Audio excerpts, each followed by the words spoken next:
Yo, yo, yo, what's going on out there, fight world? It's your boy Money back with another one, fam. And this one here is on my two big dogs in this fight game. Everybody know Canelo Alvarez and Errol Spence are my guys. People know I ride for these guys. But we go address the situation, right? About the Canelo Alvarez and the Earl the True Spence Jr., so-called 164-pound contract that people say Canelo Alvarez turned down and that he should have accepted, right? Now, we all know King Nello, man. It's the big dog in boxing. Hands down like 630. Nobody can deny this shit, even though a lot of cats want to hate on him and try to say his career is over with this, that, and the third, but he's still pulling in more money than all these cats, right? So, it came a time where they wanted Canelo to negotiate with PBC in a Jamal Charlo fight and with a David Benavidez contract, right? So, of course, we all want to see Canelo versus Jamal Charlo. We'd love to see Canelo versus, David Benavidez, right? Those are two big fights in the boxing game that, two people that people think they can beat Canelo Alvarez, and they feel like Canelo, should take those fights on, which Canelo already told them cats what to do if they want to get into the ring with him. But right now, he's busy with Triple G. You understand what I'm saying? And might be busy with a rematch against, Dmitry Bivol. But nonetheless, negotiating with Canelo for Jamal Charlo and David Benavidez, and somehow this name get brought up with my dog ESJ, right? Now, credit at 154, it was possible with Errol Spence and Canelo Alvarez when Oscar De La Hoya, wanted to sign Errol Spence to Golden Boy Promotion and make the fight happen at 154. Oscar was willing to give Errol Spence the Miguel Cotto fight to make him, the WBO champion at 154. And after that, let EJ and Canelo go at it at 154. And a big-time unification bout would have been a big-ass fight still at 154 at that time, right? A lot of people don't be remembering these things, but y'all know I got y'all, right? So that was an opportunity for EJ to fight Canelo Alvarez. Now, we all know Earl say he will fight Canelo at 160. You understand what I'm saying? This one, Canelo was at 160. Canelo say, I'll fight him at 160. Earl say he'll fight Canelo at 160. But we know since then, Canelo went to 168, beat 3 world champions, became undisputed, and a lot of people got to hating on that. You feel me? Canelo and Eddie had made a statement to her, okay, this when he first came up to 68, he felt like, you know what, we could make the fight happen with Errol Spence. Could make the fight happen with Errol Spence, but at a catchweight. You feel me? Canelo went coming back to 160. He was done with 160, but he said there's only one fighter that he might meet in the middle, and that was Errol Spence because of what Errol Spence was doing on pay-per-view, and Canelo liked Errol Spence's style, the way he fight. He's a real one. He don't go out there and try to chase. He go out there and just make it happen. So they said it's just one cat, and that was Errol Spence, that we might consider coming halfway for, and that was EJ. You know what I'm saying? Due to respect. But Canelo still wasn't making it like he was going to fight Errol Spence.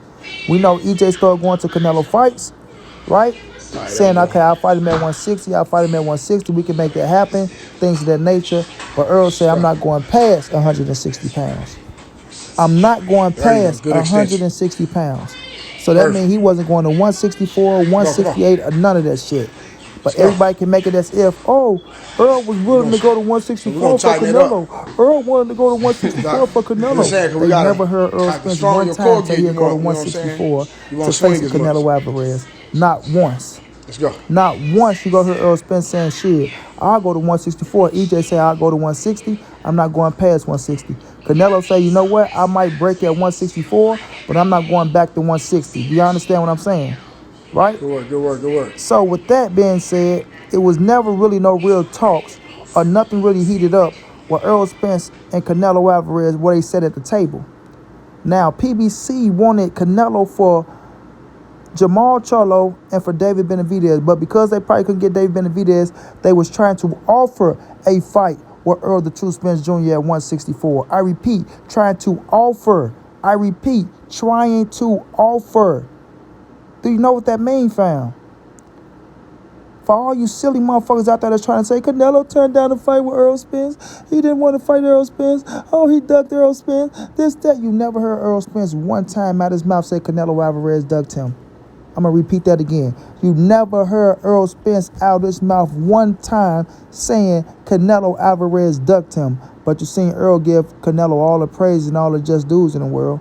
You seen Earl say he's still the number one pound-for-pound fighter because he's bringing in that money, right? You seen Earl always give him his respect for the crowds he pulled in and the things he did at the Cowboys Stadium that he witnessed with his own eyes. You understand what I'm saying? That's what you call respect, man. That's what you call respect. But since cats out here want to feel like they want to try to deter certain fighters from one another and make it look like, Errol Spence and Canelo was beefing and all that bullshit, they'll bring up any type of narrative to try to push. You understand? Any type of narrative to try to push. So we know this situation, man. PBC wanted to sign Canelo to a few fights over there to where they was willing to do any fucking thing because they know Canelo brings in what? The revenue.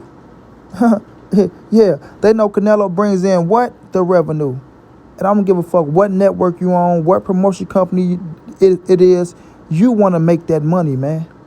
You want to make that money. You want to put your fucking company in front and show that y'all pulling in the fucking moolah. Understand what I'm saying? And you want the fighters under your company to have that type of status to where it show that they can sell. That they can sell. And if you can get your fighters in the ring with a Canelo Alvarez, win, lose, or draw. Win, lose, or draw. You putting them in a position to get recognition. You understand? And if they do good, right, they gain followers, they gain subscribers. But if they win, then they gain their position, they gain the status. And that's what PBC wanted, fam. But to get them in a ring with a Charlo or a Benavidez, you didn't need to bargain with Errol Spence. You didn't.